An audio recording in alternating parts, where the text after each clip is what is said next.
Νόρις ελέγχει και κάποιες προξήματα στην περιοχή. Ο Ιμπαγάσα θα εκτελέσει κεφαλιά από το Μοδέστο. Τζεμπούρ, ευκαιρία γκολ!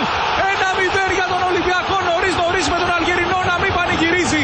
Ό,τι καλύτερο για όλους μας και για το παιχνίδι. Τόσο νωρίς ένα γκολ από τον Ολυμπιακό.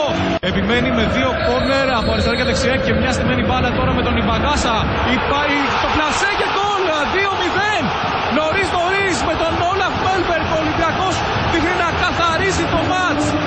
Ο οποίος είναι το νέο πρόσωπο στην αποστολή της εθνικής ομάδας. Λάθος τώρα από τον Σάχα. Ο Τζεμπούρ βγάζει τέτα τον Φουστέρ. Προλαβαίνει τον Σάχα. Περνάει 3-0 για τον Ολυμπιακό. Ο Νταβίδ Φουστέρ βάζει το δικό του κερασάκι στην τούρτα. Μάλιστα, δεν υπάρχει offside εδώ στο Τζεμπούρ. Είναι έτοιμος να μπει στην περιοχή ο Αλγερινός με τον Μανολά μπροστά του. Ξεφεύγει ο Τζεμπούρ. Πλασάρι. Τι γκολ ήταν αυτό από τον Αλγερινό. Δεύτερο προσωπικό και τέταρτο για τον Ολυμπιακό. Ολυμπιακού από την περίοδο 1930-1931 πρώτο έπαιξαν. Να δούμε εδώ τον Μιραλάς. 3 απέναντι σε 3. Ο Βέλγος κρατάει για το 5-0. Ο Κέβιν Μιραλάς βάζει το θαυμαστικό στην εύκολη επικράτηση του Ολυμπιακού.